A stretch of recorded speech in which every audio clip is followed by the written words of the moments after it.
going on, Wolfpack Nation? We are here today, baby, for a doozy of an episode here. As we have here with us 2019 NCAA national champion from NC State, 184-pound Macchiavello. You guys all know too well by this point. We've had him on here. He's a friend of the show. I've had him a couple ons here. So, Mac, I know you're doing well today, man. Talk some NC State wrestling, man. I know it. Yeah, man. Life's good, man. I'm excited for these guys. They just finished the regular season ranked third in the coaches poll, which is a big deal, especially when you think about how young of a program that we currently have. I mean, we had such an awesome freshman class come in, and those guys are, if they're not in the starting lineup, they're working hard and they're pushing guys who are in the starting lineup. And then our upperclassmen and older guys are starting to come into their own. You get guys that are really starting to hit their stride. And so you're just excited, right? Guys that have been part of the program that are really starting to find success, that have looked the best they've ever looked.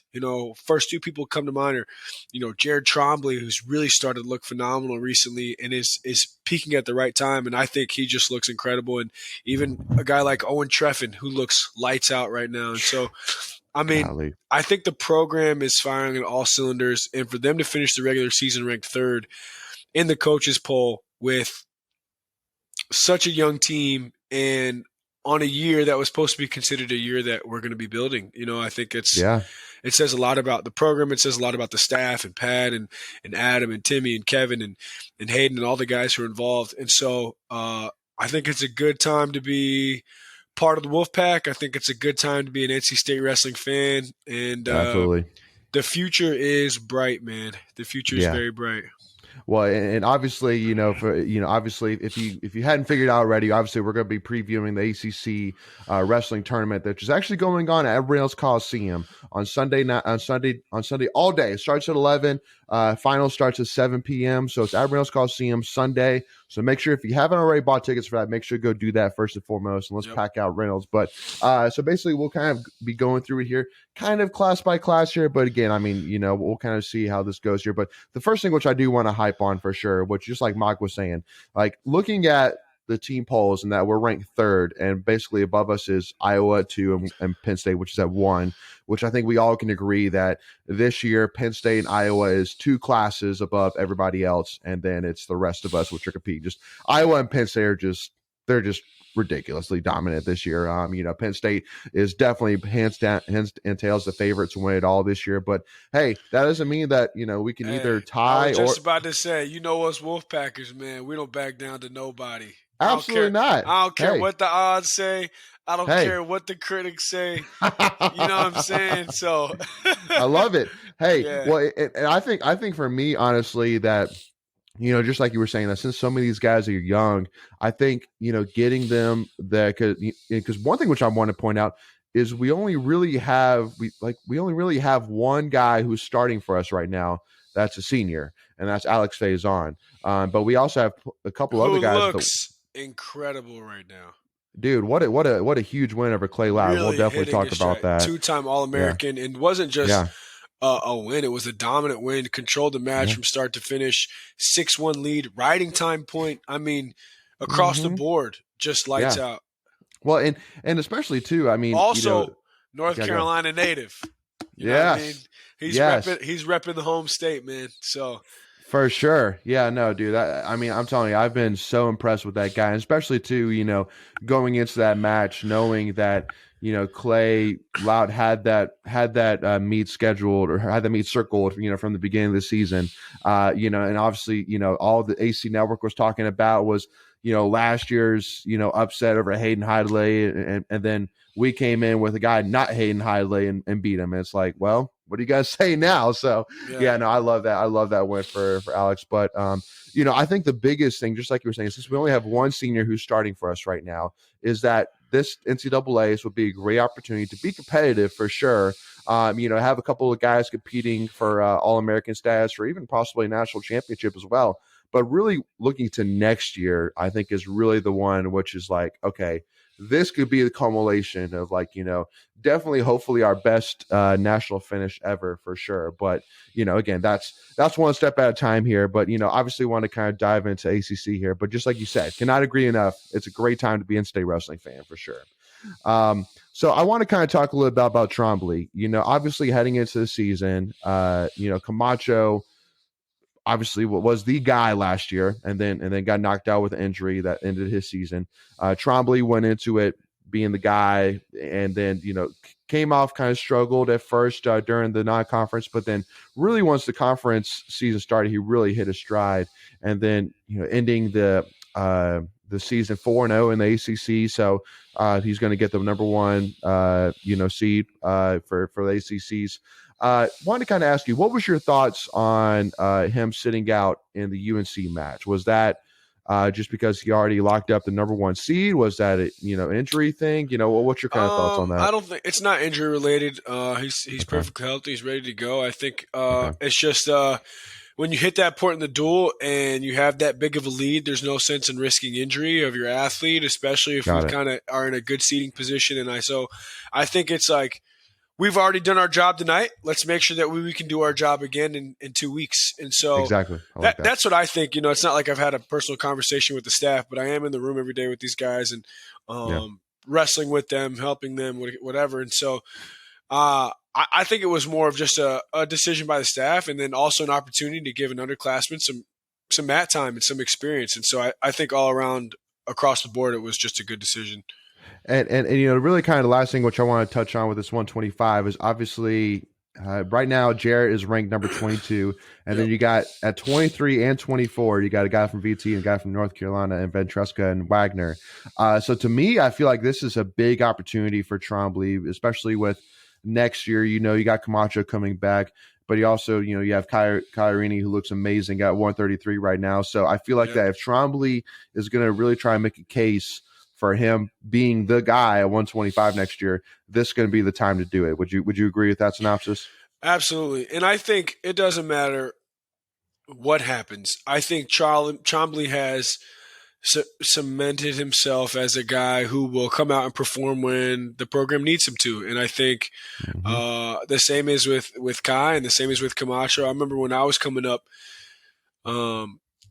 the upper weight situation was just deep. We had myself and Pete Renda, Malik McDonald, Michael Boykin, and we had several other guys too around that weight that were just really, really competitive. But I just remember training with those guys every day, and you show up to practice not on your P's and Q's, you're going to get reminded. You're going to go home thinking like, I actually need to make sure I get some good sleep tonight because I can't let practice go like that again today. And it depended on the day where you're so competitive, and each of us are at a level where we're an asset. You think about when I redshirted, Pete Renda placed third at the NCAA tournament. And then when Pete redshirted, I was top 10, and I beat a top 5 guy, and I was the 10 seed at the NCAA tournament, lost around the 12.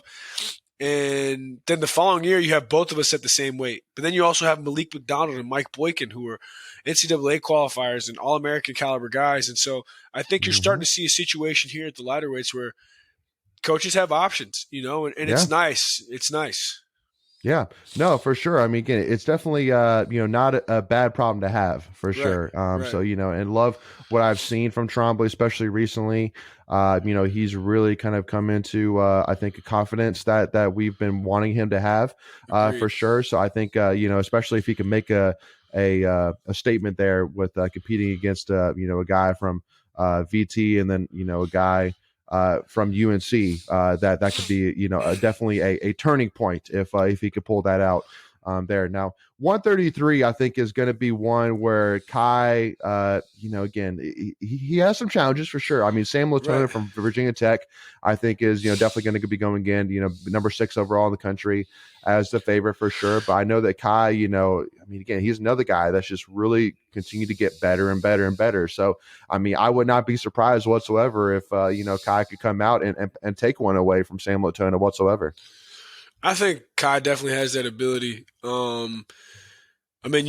I just always, when I think of Kai, the first place my mind goes to, or when anybody asks me about Kai, my first place my mind goes to is that match at the NCAA tournament against Dayton Fix where he wrestled lights out. He ended up losing the match, but there were some exchanges that he out-wrestled and won positions that maybe some people didn't necessarily think he would be able to win, or just, you wrestle a guy like Fix and you expect him to be dominant. And, Kai had disqualified first. That was his first NCAA tournament, and you see him winning positions and out wrestling Mm-hmm. certain positions. And yes, he still lost, but I mean, showed a lot of potential and kind of gave us a little glimpse into how high his ceiling is and what he can do when he's Mm-hmm. firing on all P's and Q's on all cylinders Mm-hmm. and kind of locked in, and ready to compete. And when he believes in himself, I think that's the Yeah. biggest thing at this level is,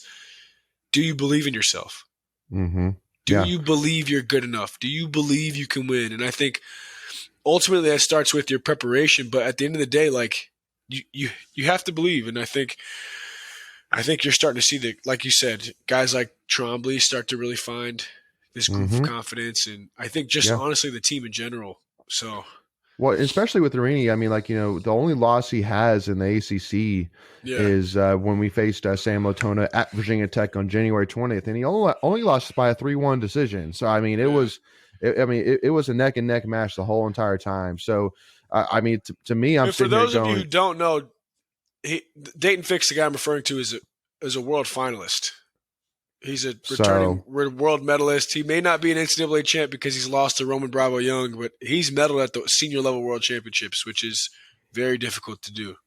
and which is, so basically saying, I mean, it wasn't no bad No loss slap. necessarily. Right, Yeah, no, right. yeah, nothing It's to hang your head about. right. It was a type of loss where you come off of the mat, obviously disappointed because you're a competitor, but your confidence is even greater than it was before because now you realize, oh, I can hang with these guys.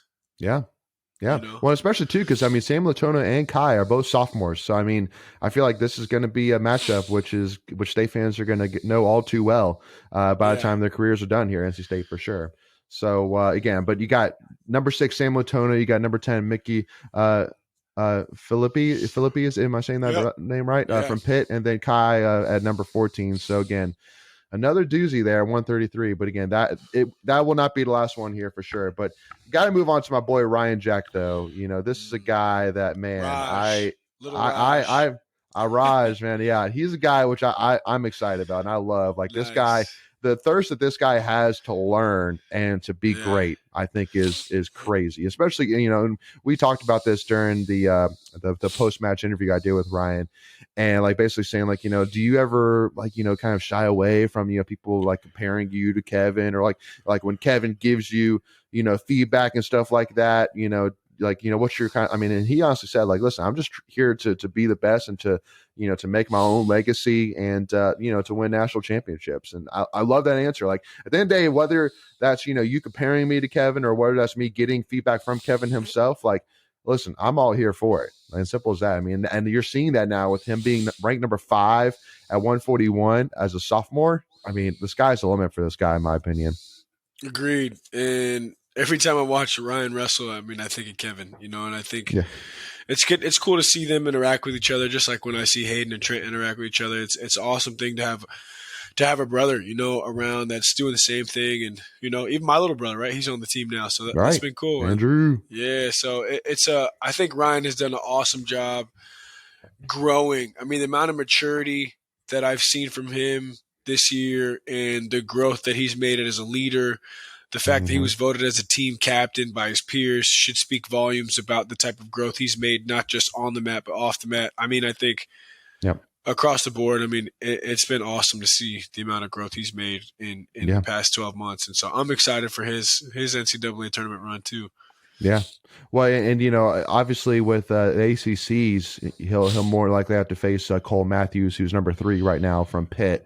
And actually, too, let's take a pause 1 second. I do want to ask you, because I'll say that when we lost the VT duel, I pretty much kind of wrapped it up as, all right, hey, we didn't win the regular season. That's cool. We're gonna go win the tournament. It's gonna be cool. Like not a big deal. But then here we are, and we actually got a share of the ACC regular season title, and I love it. I mean, not only just for the fact that we got a share, but to me, I love it that just like we've said it multiple times. Every single year, the ACC becomes more and more and more and more competitive.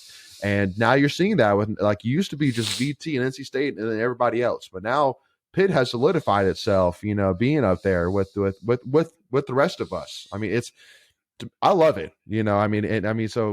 Were you kind of surprised, at how things turned out? And then, I was what's your surprised to thoughts on it? see Pitt beat Virginia Tech, but Killed them. afterward, yeah, and Yeah, and they killed it them. was definitely a surprise to me. I wasn't expecting that, but then also after the win, you kind of think about the amount of growth the program's made, and you think about how good of a job Keith Gavin has done with that program, and Mhm. um, it makes sense, they've done a really good job with the staff that they Mhm. have and the kids that they brought in. I mean, they've had multiple guys in the NCAA finals Mhm. prior to that win as a duel and beating Virginia Tech. So, I mean, Right.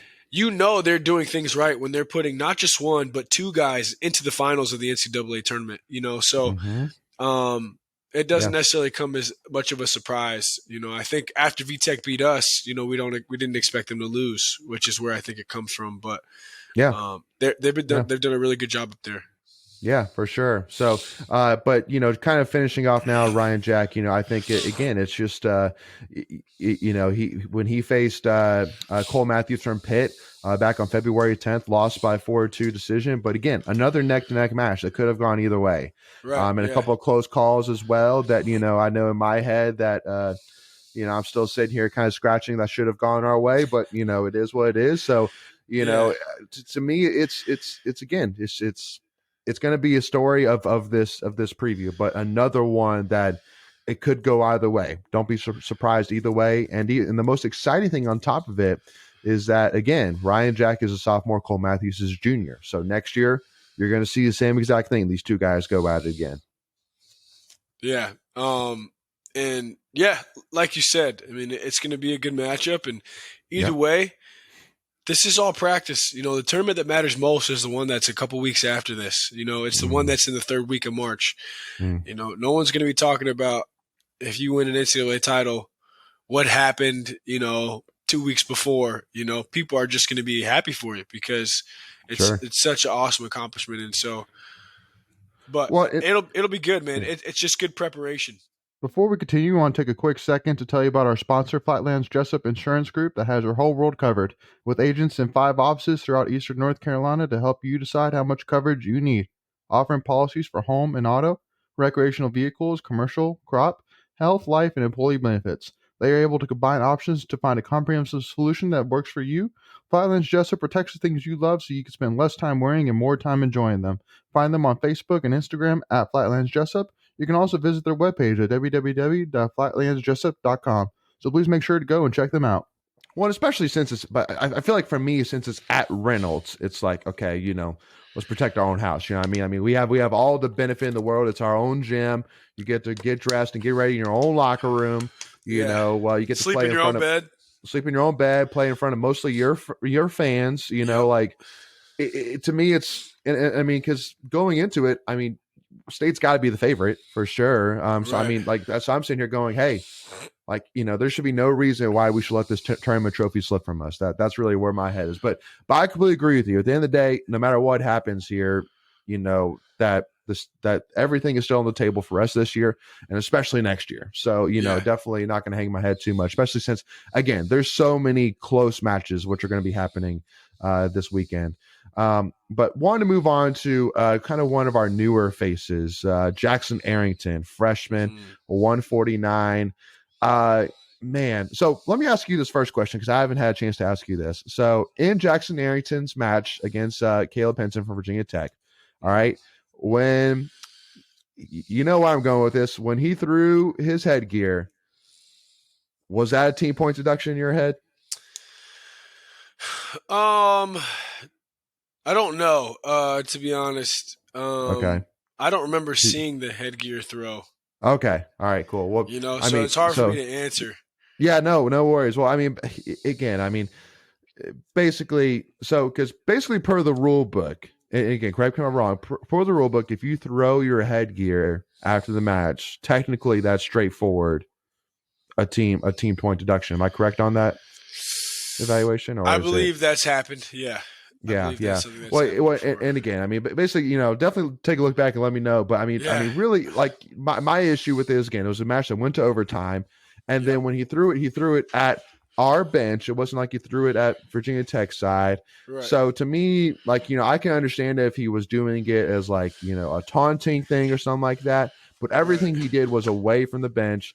And it was a very emotional, very high intensity match, So to me, I felt like that was for the referees trying to stick their nose in when they didn't need to. Like there was no reason for them to make an impact on, what could have been a huge point. Instead of getting 3 points, you're getting 2 points. Like in a Virginia Tech NC State match, that could be the difference maker, So that's so that was kind of my issues. But yeah, definitely take a look back at that whenever you can. Let me know. But yeah. So what's been your thoughts so far on Jackson Arrington, man? What's really stood out in your eyes on this guy? That's really kind of felt like kind of stood out, make this guy stand out from being so young, only a freshman.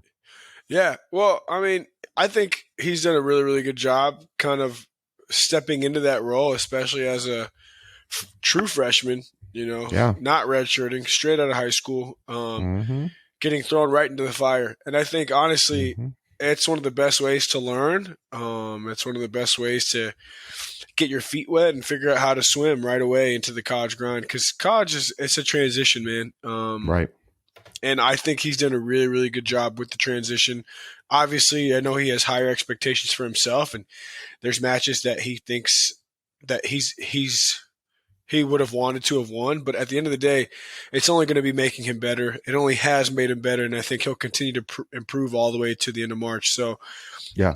Overall, though, all my thoughts on him are incredibly positive. For sure. Yeah. No, again, it's another guy just, that I feel like is just a normal thing for Pat Papolizio and Adam Hall, where they bring in guys that are not, needing to be, transition necessarily. I mean, they can easily, jump in here and, again, get to, number 17 overall in the country, which as a true freshman, and especially in especially since in the ACC, we have a guy ranked in the top 30 for every single school except for Duke. So Virginia, North Carolina, Virginia Tech, and Pitt all have a guy ranked in the top 30. So, I mean, Jackson Arrington, every single match in the ACC did not, had a challenge to face for sure. So, I think it says a lot that, he was up to the challenge, and again, very respectable 4-1 record in the ACC. So, definitely excited for what this guy can do. But the interesting thing though, too, is that Virginia Tech has their own freshman at 149 and Caleb Henson, number 8. So yeah, again, it's like, man, now like that, those two guys are going to see each other plenty of times for the rest of their career. So, I mean, let me ask you this, like, do you feel like that is beneficial more for the fans? But I mean, I feel like, if you're the wrestlers, I think it really raised that intensity, knowing that I've seen this guy plenty of times. And so it kind of puts a lot of pressure on that. You really want to kind of get one either way. Cause man, like it's a head game. I feel like if you're facing each other that many times in your career, I mean, it's tough. I mean, I think about me and Zach Zavatsky when I was at 184. I beat him once. He beat me once. Once in the duel. I won, and then at the ACC finals, he beat me, my redshirt junior. And then I think about Jared Hott, who beat me in the duel. He won against me in the ACC finals, and then we wrestled again in the NCAA finals, and I won. And I think anytime you have two competitors who are elite athletes who are always going to be figuring out how to improve and how to learn, the match is a toss for every time, and I think it's going to be a dogfight every single time. And I think that's what's exciting about it for fans is, it's going to be fireworks every time these guys compete, and that's what you want to see. So, but even then, I think about a guy like Jackson. All these guys that we're talking about who are starters, there are guys who aren't in the starting lineup right now who are competitive, who are working really, really hard to capitalize on an opportunity that could present itself to them also. And so that's a good thing too. I think about a guy named Finn Solomon who just won this past weekend at the Open tournament with Chase Horn, who's done a really good job, who's also the same way. And I think, I just think there's a lot to be excited about when you think of NC State wrestling. And, but you did mention Caleb Henson and Jackson, and both those guys are good wrestlers, man. And I think they're only going to continue to get better. For sure. Now, the one thing which I want to go ahead and clarify, so I actually got the incident mixed up between our two freshmen. So the headgear throw was actually in Matt Singleton's match, not Jackson Arrington. So that might help when you take a look back, because I took a look back and Jackson Arrington actually won at Virginia Tech, and so I was like, oh, and won 6-1 actually. So yeah, he beat no, Caleb Henson beat Jackson Harrison 6-1.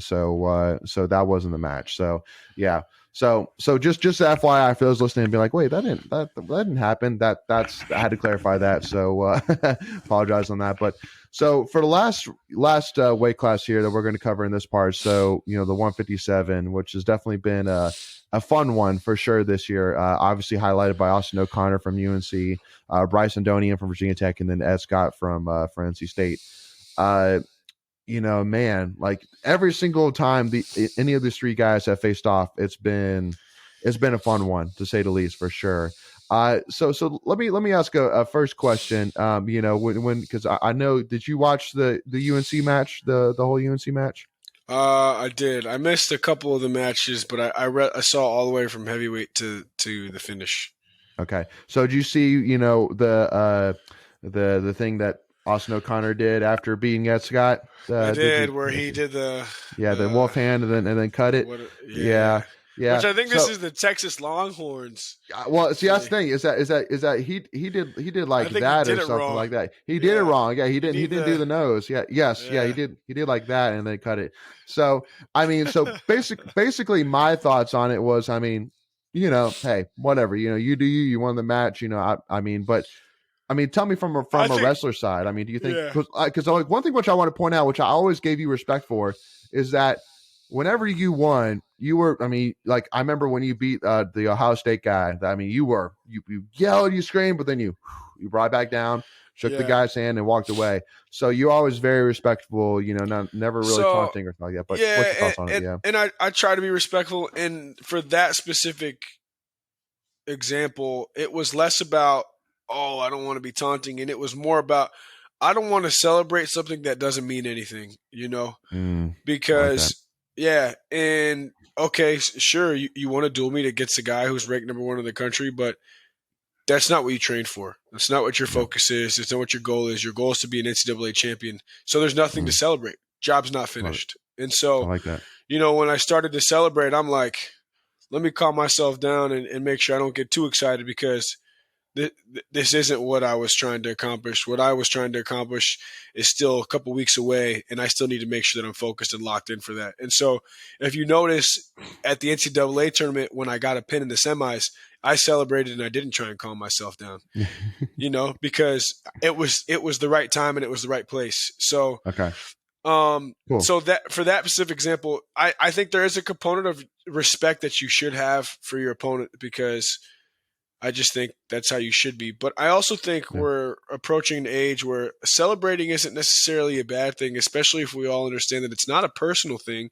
I think it's a competitive thing. Like, being able to let your emotions go is not necessarily the worst thing in the world when there's so much sacrifice, commitment, discipline, passion that's involved. And so I think the celebrating is not necessarily a bad thing. I don't think he's, taking a dish at Ed. I don't think it was necessarily like, I think he's just trying to, look cool and But do you? I mean, so basically, you're saying even because I mean, obviously that was beyond celebrating. That was direct taunting. So it was, and I think honestly, something like that would fire me up even more personally. So if I'm Ed Scott and someone does that to me, I'm like, oh, I hope we wrestle again.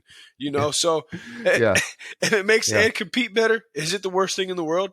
And that's not necessarily what he's trying to do, but I think that's just part of sports. If someone's talking trash to me on the mat or talking trash to me on a pickup basketball game, my level's going to elevate. And that's just the reality of what it is. And I think when you have something that does that for the athletes, it makes the experience even better for the fans, because now you're seeing guys approach a level that maybe they wouldn't have reached if that wasn't a part of the equation, you know? Right. And so I think it's just better for sports. It's making us talk.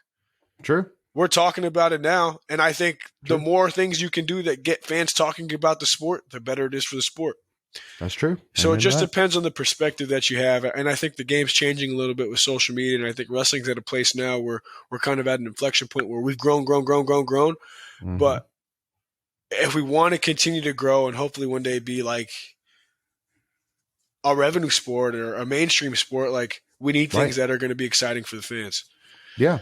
No, especially again, I mean, it's growing and growing. And again, I mean, like to me, it's just like you said, it's something that was talked about. I mean, I know that like all I did was basically, got a snippet of him doing it. And I just said, noted, not necessarily being like, And I love that piece of bad. content.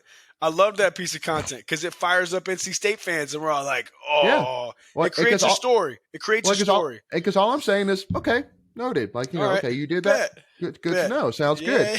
Now we're going to keep the receipts for the ACC tournament. Exactly. But look at what that does. It creates a story. It makes the match. If they faced again. It makes the match more marketable. I mean, there's a lot of positives that come from something like that too when you think about it from the other side. Yeah. So to kind of wrap up, Ed Scott, I mean, because I mean, again, all these guys are ranked in the top 8. So to me, it's just wait and let's see what happens. And no matter what, it's going to be a great match no matter what. So just, buckle up and enjoy it. But, obviously Ed Scott lost to Austin O'Connor. So, what are your kind of thoughts in terms of what does Ed Scott maybe need to improve on to be able to pull the upset against Austin O'Connor? I think Ed knows. He's my roommate actually, so okay. I live with Ed. So we talked about it a little bit, and I know he's talked with staff about it a little bit also. So I think he'll be ready to go. But sometimes when you have a matchup like that, like it's just little mistakes, little errors. It's either missed opportunities or a mistake that you made that cost you the match, especially when it's that close and it's against guys who don't make a lot of mistakes. Right. Yeah. No, absolutely. So again, just buckle up and enjoy Wolfpack Nation. That's all we'll say that. And especially too, because Ed Scott lost to both Bryce Andonian and Austin O'Connor. So I think he's going to have a ton of fuel heading into the ACC tournament and looking forward to seeing that. So with that being said, we're going to take a pause there and then we'll pick up with 165 in part 2, y'all. But make sure again, if you haven't already, again, this Sunday, it's an all day thing at Reynolds Coliseum. Make sure to go buy tickets. I think they're only about like $20 a ticket. So again, very, very cheap for an all-day affair that you'll get access to. Make sure to go check it out. Again, there will be a ton of amazing ACC wrestling content, man, you will not want to miss out on. And you'll see people like myself. I know you'll see Mock there. I know you'll see other former NC State wrestlers there. I'll actually be commentating. You'll be commentating. Let's go. Conci semis and Conci finals. Let's go. Okay. See, so they're even better. So he'll be there and then some for sure. So make sure to tune in for part 2, y'all. And make sure you do not miss out. Make sure you hit that subscribe button, hit that notification bell. And also, too, if you wouldn't mind, hit that like button if you're excited for NC State wrestling, baby. And also, too, give us a follow, Tuffy Talk Now on Twitter and Instagram. We'll see y'all for part 2. As always, go Pack, y'all.